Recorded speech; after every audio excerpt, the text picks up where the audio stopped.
Bringing people and communities together on seclosounds.org. Your listening station.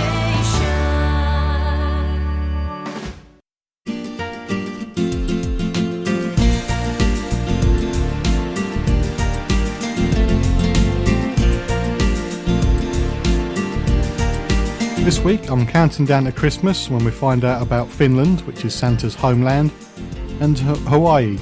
Is it just like watching a Magnum PI show? We find out what these islands have to offer a UK tourist. That's all coming up on the Guinn Travel Show on seclosounds.org. Hello and welcome to the Guinn Travel Show on seclosounds.org.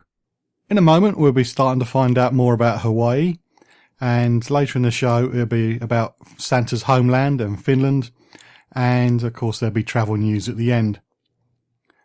This week I've been planning a trip for somebody, and part of the trip involves going to Hawaii. And as what normally happens when I'm planning trips for people, I get extremely jealous about where they're going and what they're going to see and do when they get there. And Hawaii does look a lot of fun for what they have planned for their trip.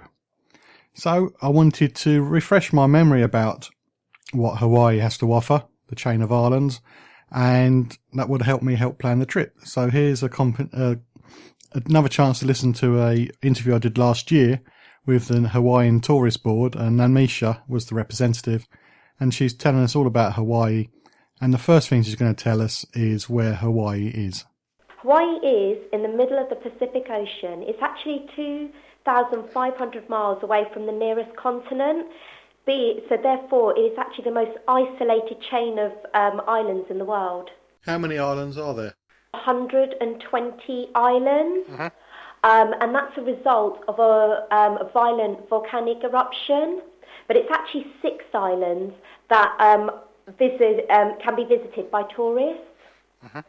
And the 6 islands are Kauai. This is actually the oldest island, known as the Island Discovery. Very lush, very green. Part of Jurassic Park was filmed in Kauai. Uh-huh.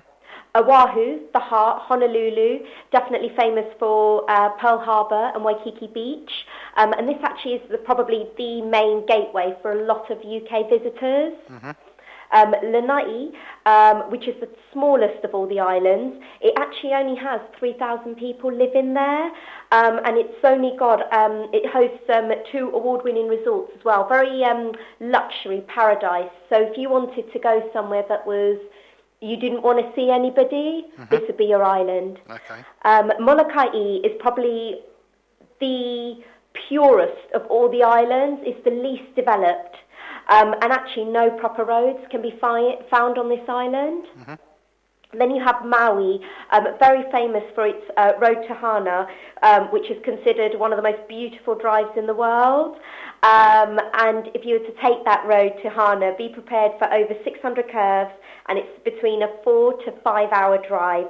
It offers probably everything that all the Hawaii Islands have to offer, but including that old town romance feel to it as well. Whale watching in particular is popular on this island. And then finally, Hawaii Big Island. It is called Hawaii Big Island because it is the largest island in Hawaii. Mm-hmm. It's actually all of the other islands can fit on this island. It's actually the youngest, and it's still growing due to the active volcano Kilauea. So there's plenty of choice there. Absolutely, and I would encourage visitors to not just go to one island, but it's so easy to connect to any of the other islands, to actually go out and visit one of the islands. And actually, based on current stats at the moment, the average UK visitor will visit at least 2 of the islands per visit. I'm just thinking about those 600 bends on that road. That must be great fun on a motorbike. Let's give it a go. Yeah. Beautiful, though. I'll be too busy concentrating to take it all in. Yeah, absolutely. It's an American state, but how come there's a Union Jack on the state flag? So that's actually to do with, back in 1793, Captain George Vancouver from Great Britain presented the Union Jack to the conquering king at the time, who was King Kamehameha I, who was then trying to unite all the islands together. Mm-hmm. The flag, and they used part of that flag, began to sort of show up in places of honour for the king. And what they did was, it's almost that initial UK flag has evolved to what the Hawaii flag was for at the time, until it became the 50th state of the US. Does that mean that English is the official language? It's both English and Hawaiian.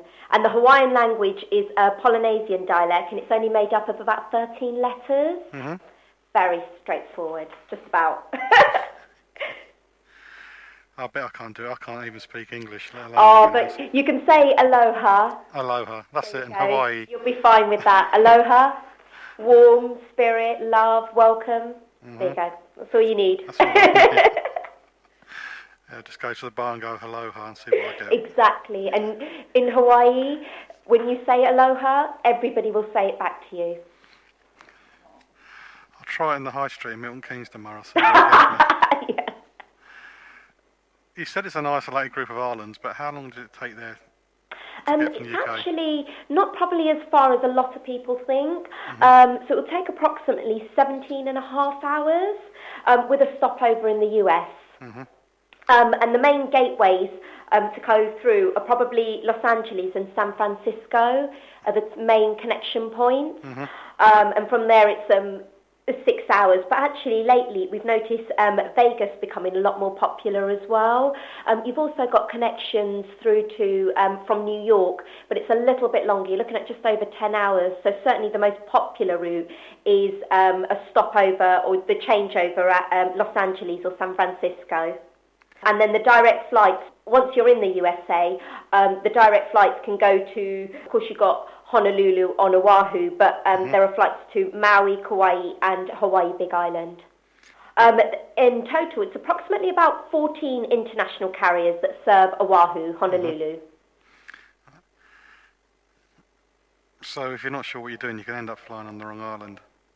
Yeah, but then it's very easy to switch back. I mean, to travel around the islands in terms of what we call island hopping, the way to do it is through air. Mm-hmm. You can't. There is no other way you can move around the islands. And how we jump on the train to get to the city, like we wanted to get to Manchester, Milton Keynes. Mm-hmm. In Hawaii, they jump on a flight, and that journey can be 20 minutes right through to about 40 minutes. And very, very straightforward. There are, you've got your main carriers such as Hawaiian Airlines, right the way through to a lot of low-cost airlines as well. Very straightforward. So even if you ended up on one island, very easy to get to the next island. Okay, that's handy because I do make mistakes. And it's a good mistake to make when you're in Hawaii, because you'll visit another island. Gary Fitz here, every Monday, 10 o'clock. Coming up, we've got Eric and Ernie. Join me here on Seclo Sounds. In your smile. It's from 1975. Eric and Ernie were four. Gary, it's not Eric and Ernie, it's Earl and Ernie, the Cape Brothers, Union Man. Oh, I see. Gary Fitz here, every Monday, 10 o'clock. Earl and Ernie.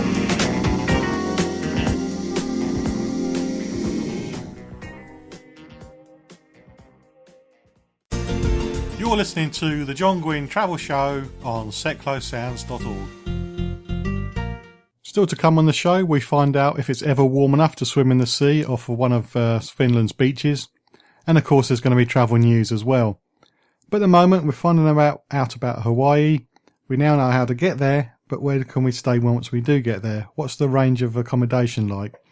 Is it bed and breakfast, big hotels, or what? What is on offer as somewhere to sleep when you go and visit Hawaii? We have a ride range available on our islands. Mm-hmm. We have the world-class resorts, right the way through to high-rises, so your Hyatt Waikiki, your Hilton, Aston, through to quite intimate cottages, such as the Waimea Plantation cottages on Kauai, right through to bed and breakfasts, such as the Shipman House bed and breakfasts you can find on Hawaii Island.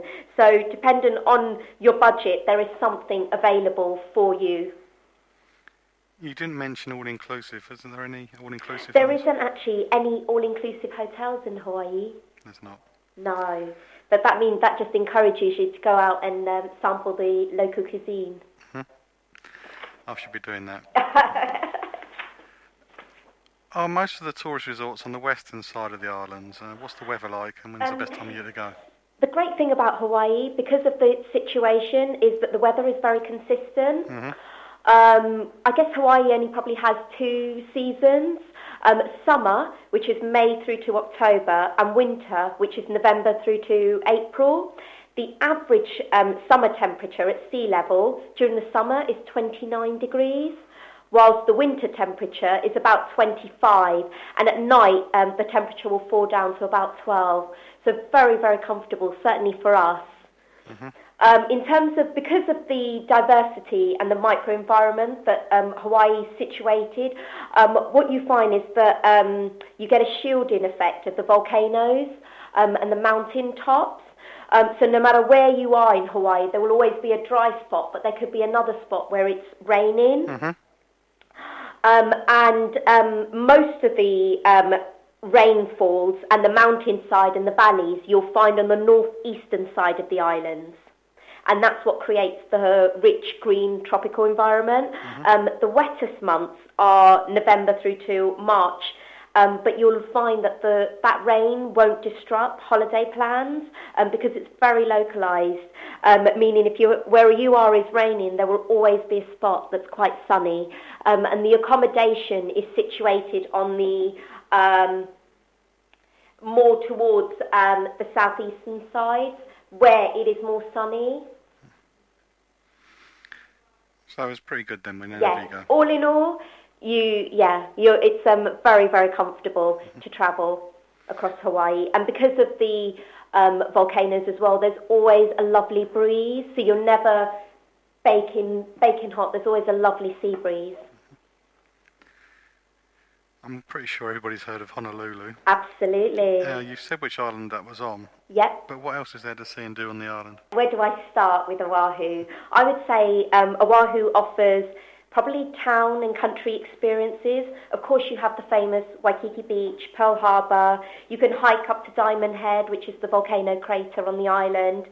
But I would encourage customers to get themselves in a car and drive up towards the North Shore. So North Shore is quite famous for its surfing, but actually there's so much more to see on the island, from the Polynesian Culture Centre, which celebrates which actually celebrates all the Polynesian islands, because Hawaii is, as much as it's a US state, it is a Polynesian island.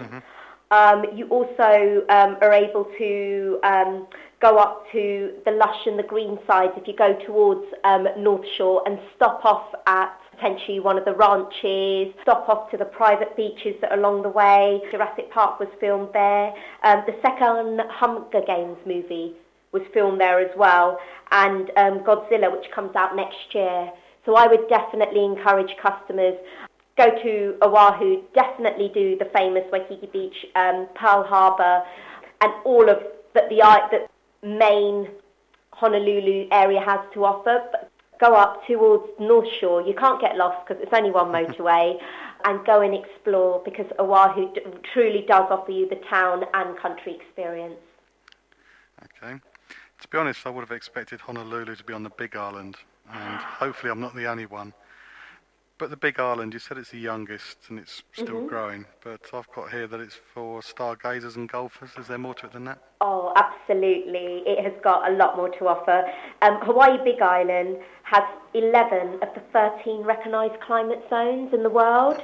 The only 2 it doesn't have is the Sahara and the Antarctic, which immediately, in terms of diversity of what it can offer, in terms of activity, things to do, is huge. So whether you want to go and hike up the volcanoes, whether it's zip lining, swim with manta rays, sun on black, green beaches, Hawaii Big Island has all of that to offer you. I would say certainly the most famous is Volcano Kilauea and the Hawaii Volcanoes National Park, which is actually the largest park in the state. And the volcano's been erupting, so that molten lava that you often see is on this island. It's been erupting since 1984. And if you want to visit that, you